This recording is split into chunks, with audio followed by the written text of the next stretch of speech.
Today, there's too much secrecy and too few beautiful renderings surrounding the new US Boeing F-47 fighter, which is somewhat unusual for American programs.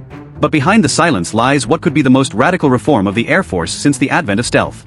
This isn't just about replacing the aging F-22 Raptor fleet, but also about creating a new model of air warfare in which drones become full-fledged participants in combat for the first time. It's precisely these combined forces of manned aircraft and swarms of hundreds of drones that will disrupt enemy air defenses, search for and neutralize mobile targets, and maintain information superiority. The F-47 will be the center of such forces, integrating reconnaissance, electronic warfare, targeting, and strikes into a single system where decisions will be made in a split second. We're not dealing with a conventional modernization, but with a transition to distributed aviation, where the cost of one Van der Waffe platform is offset by a mass of cheap but technologically advanced wingmen. The only question is who'll be the first to learn to manage their air ecosystems better, the United States or its adversaries.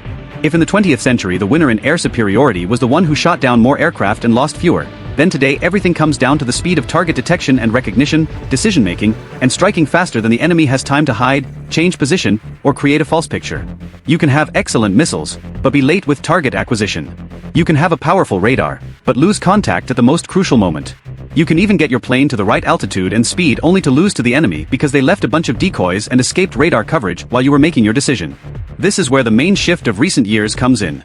The emphasis is now shifting from an ultra-expensive platform to a sustainable architecture. When the environment is saturated with radars of various ranges, passive detection systems, mobile anti-aircraft missile systems, and a host of cheap weapons, the one who survives is not the one who is less visible and whose stealth is more expensive, but the one who can afford mistakes and the loss of elements without losing the entire purpose of the operation. That's why we hear increasingly more about distribution and family of systems in presentations of the next-generation air dominance 6th-generation fighter development program. Sensors are coming to the forefront, functionality is being split across multiple carriers, and critical communication channels are being duplicated so that the system isn't blinded by a single successful enemy strike. Simply put, in a future war, an aircraft is no longer an army unto itself, but rather a hub capable of quickly linking reconnaissance, electronic warfare, and lethal force into lightning-fast actions, especially in critical situations. Right now, America's adversaries are learning to operate in short bursts, turn on radar for a few seconds, fire and disappear into the shadows, deploy a mobile missile launcher, fire a salvo and retreat, or force the United States to waste expensive missiles by replacing real targets with cheap simulators. In such a game, the one with the broadest vision and the fastest reaction time will win. Therefore, the US Air Force is emphasizing more than ever the importance of lightning-fast processing of massive amounts of data and the automation of routine tasks so that some decisions are ultimately made by the machine itself while the pilot remains the one setting the rules and responsible for the use of force without being bogged down in micromanaging every second. This is where unmanned wingmen come to the rescue, transforming from an adjunct into a fully fledged combatant. They act as remote sensors, relays, jammers, decoys, and carry additional weapons. But if UAVs are the muscles and arms of the new aviation, someone must become its brain and nervous system. They will be the Boeing F-47 fighter. Its name, of course, was not chosen by chance. First, it's a reference to the World War II-era P-47 Thunderbolt piston engine fighter, which remained in service long enough for its designation to be changed to F-47 shortly after the decision was made to drop the P prefix for pursuit. Secondly, 47 is a reference to the year the independent United States Air Force was founded, 1947, which was originally a branch of the US Army. And finally, third, the F-47 is a reference to the 47th President of the United States, Donald Trump. The Boeing F-47 is a key element of the broader NGAD program, which is developing a worthy replacement for the F-22 Raptor, a family of systems integrated under the fuselage of the latest long-range stealth fighter, formerly known as the Penetrating Counter-Air PCA. Although many of the design details of the new fighter remain classified, one rendering released in the spring of 2025 drew the attention of many specialists to the forward horizontal stabilizers. This was a highly unexpected decision for an aircraft optimized for stealth, range, payload, and speed rather than maneuverability. Because the F-47 is tailless and features a stealthy diamond-shaped fuselage, it's difficult to stabilize. This is especially true given that it's a tactical jet designed to operate across a wide range of performance envelopes. However, designers can overcome this problem by making some sacrifices. The first sacrifice would be the fighter's maneuverability. Some of the problems could have been solved by adding thrust vector control, but this would have immediately increased the fighter's weight and price while simultaneously further complicating its design. Given the presence of forward horizontal stabilizers, it appears that maneuverability remained a primary design criterion for Boeing when designing the F-47. If true, this would explain many other interesting aspects of the fighter's design. After all, canards not only improve maneuverability, but also give the fighter additional stability at high angles of attack, especially for aircraft with delta wings. The main drawback of this element is that it's always created problems in achieving a high degree of invisibility on enemy radars, which is extremely important for the survival of any tactical aircraft. For the same reason, many experts strongly criticized the Chinese Chengdu J-20, which had obvious canards, but still continued to position itself as a stealth fighter. Against this backdrop, it's especially ironic that a number of American concepts and programs such as Joint Advanced Strike Technology, JST, or Advanced Short Takeoff Vertical Landing, ASTOV, which led to the creation of the F-35 stealth fighter, also featured forward horizontal stabilizers. Heck, even Anad's predecessor, the F-22 Raptor, the culmination of the Advanced Tactical Fighter ATF program, also had canards. That is, everyone understood that they were worsening stealth, but they didn't veto this design feature of the aircraft. This means it could very well be that what we saw in the renderings is simply an attempt to confuse potential adversaries and us too, or it could be one of the modular elements of the NGAD fighter, which will be presented in several versions at once. For the Pacific and European theaters of military operations and therefore will have different design features for specific tasks. This concept, dubbed Open Mission Systems, envisions an open environment that allows for the integration of entire modules, third-party sensors and weapons without rewriting the entire system. Essentially, the fighter becomes a kind of smartphone with wings, and its capabilities are determined not only by what was installed at the factory, but also by the applications and modules loaded onto it today. In part, this modularity can even be called forced since the pace of development of artificial intelligence and electronic warfare systems today outpaces any technology development cycles we're accustomed to. Even military ones.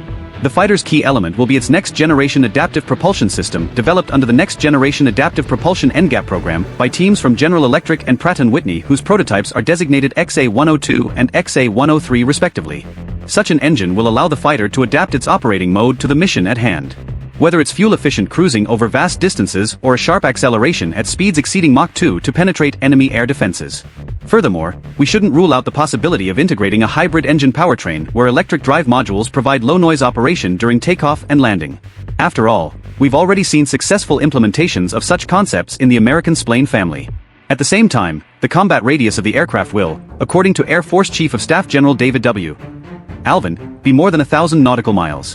When it comes to stealth aircraft, the issue of materials is extremely sensitive. However, U.S. Air Force representatives did mention that the F-47 utilized metamaterials, which controlled reflectivity as well as hybrid thermal adaptive layers. This will allow for better temperature control at all stages of flight, especially in areas where every degree is precious under the watchful eye of enemy sensors and radars. Another breakthrough will be the F-47's information system, which combines passive antennas, distributed radars, optical electronic sensors, and communication channels with satellites and friendly vehicles into a single data fusion system. The pilot no longer has to read the instruments. Instead, he receives a ready-made verified picture where targets are ranked by threat level and courses of action are suggested by advanced onboard AI. At its core, the new fighter will be a flying data center, one of whose amazing capabilities is the ability to think and adapt faster than humans. However, even the most advanced fighter concepts require weapons. The U.S. Air Force currently has the AIM-260 Joint Advanced Tactical Missile JADM, an air-to-air missile with a maximum speed of Mach 5 and a maximum range of at least 120 miles as the primary long-range missile for the F-47. The media describes it as nothing less than a promising replacement or addition to the A-120 AMRAAM. But the F-47 doesn't have to carry the entire arsenal. NGAD's philosophy emphasizes off-board weapons. So some missiles and bombs are shifted directly to the iron shoulders of Collaborative Combat Aircraft CCA, or as they're commonly called, loyal wingman drones. The fighter in turn will only choose the right moment to launch. This approach will not only preserve stealth but also significantly expand the ammunition loadout through additional carriers. Compatibility with high-speed weapons such as hypersonic missiles, which are currently under active development, and directed energy systems is also being considered in the future. While a combat laser in the nose of a fighter may seem like sci-fi to you now, the NGAD program's fighter architecture is designed so that the addition of such modules will not require a generational change in the aircraft itself, and the most daring ideas of U.S. military engineers can be realized. Speaking of CCA, it refers to a whole family of drones, not just one model. Within the program, they're considered in at least 3 roles: sensor platform, strike carrier, jammer/bait generator. Autonomy levels vary. In basic mode, the CCA executes a pre-programmed route and transmits data. In advanced mode, the AI independently selects an attack position, maintains distance, evades air defenses, and only requests the fighter pilot's approval to deploy its weapons. A typical combat episode involving an F-47 and CCA might look like this. A Group 1 fighter in 6 CCAs approaches the enemy's anti-access and area denial A2 zone. 2 drones fly in front, acting as eyes with their passive sensors activated. The third carries an electronic warfare suite, creating false indicators of enemy radars. The fourth is a missile platform ready to launch based on external target designation.